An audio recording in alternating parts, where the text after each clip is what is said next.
उनको लगता है कि मेरे अंदर ईश्वर है, दुनिया में नहीं है।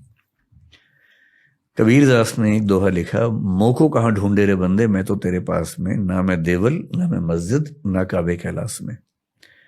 कि ईश्वर और उनका जब तादाद में हुआ, जैसा वो कह रहे हैं कि मुझे कहाँ ढूंढ रहे हो भाई, मैं तो तेरे अंदर हूं, ना देवल में हूं, देवालय में हूं, ना मस्जिद में हूं, ना काबा ना कैलाश, कहीं नहीं हूं। पर किसी किसी को दुनिया का कण कण लगता है कि हर जगह ईश्वर है। तब वो क्या बोलता है, वही कबीर क्या बोल रहे हैं, लाली मेरे लाल की जिद देखूं तित लाल, लाली देखन मैं चली मैं भी हो गई लाल। दुनिया के कण कण में लालिमा दिख रही है ईश्वर की। जहां तक मेरी बात है, मैं गॉड को लेके वैसा फील नहीं कर पाता हूं, मेरे अंदर ऐसी फीलिंग बहुत ज्यादा है। मैं एग्नोस्टिक हूं, मैं ये मानता हूं कि ये दुनिया गॉड ने बनाई है, ऐसा हो भी सकता है, नहीं भी हो सकता है। ये भी हो सकता है कि अपने आप बनी हो, एवोल्यूशन के प्रोसेस में बनी हो।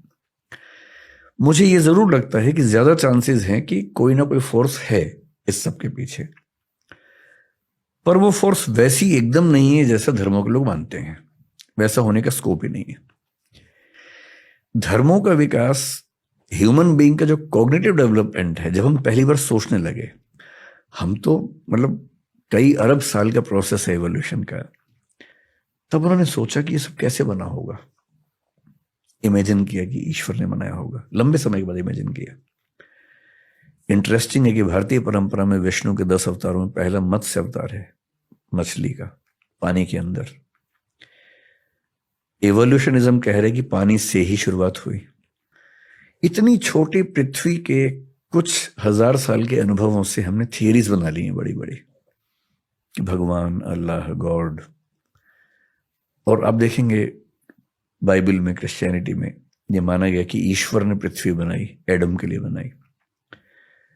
और बाइबल ये मानती है कि पृथ्वी केंद्र में है, सूर्य चक्कर काट रहा है। अब साबित हो गया, कोपरनिकस ने साबित कर दिया कि नहीं, सूर्य केंद्र में है, पृथ्वी चक्कर काट रही है। तो जिन जमीनों पर सारे धर्म खड़े हुए हैं, वो जमीनें बहुत कमजोर हैं, भुरभुरी हैं, क्योंकि वो केवल ह्यूमन बींग्स के एक्सपीरियंस के बेस पे बनाया गया है। और इस ब्रह्मांड में हमारी दुनिया मतलब एक मच्छर का भी 100वां हिस्सा, 1000वां हिस्सा है। क्या पता कितनी कितनी गैलेक्सीज में कितनी दुनियाएं चल रही हो, कुछ हमसे आगे कुछ हमसे पीछे। कुछ हो सकता है कि अभी वो बंदरों के जमाने में चल रहे हो, कुछ हो सकता है कि हमसे 1000, 2000, 10 लाख साल आगे निकल गए हों। इन दुनियाओं में आपस में इंटरेक्शन भी अब तक नहीं हो रहा। हम उनको एलियन कहते हैं, वो हमको एलियन कहते होंगे। तो अभी तो विज्ञान ने दुनिया का डेसिमल में भी कुछ नहीं समझा है।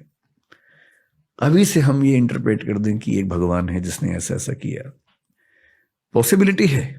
एग्नोस्टिक होने का मतलब है कि I accept there stands a possibility of god existing. पर हमारे दुनिया के धर्मों में, दर्शनों में गॉड की जो व्याख्या है बहुत ही बेसिक लेवल की है। पृथ्वी को केंद्र में रख के व्याख्याएं की गई हैं, अपने देश को ध्यान में रख के, अपने समाज को ध्यान में रख के बनाई गई व्याख्याएं। मेरे ख्याल से अल्टीमेट रियलिटी जब भी हमारे सामने आएगी, मतलब हमारी जिंदगी में तो शायद नहीं आएगी, शायद 10-20 हजार साल तक भी ना आए, शायद 1 लाख साल के बाद सामने आए, वो वैसी नहीं होगी जैसी हम सोचते हैं, उससे काफी अलग।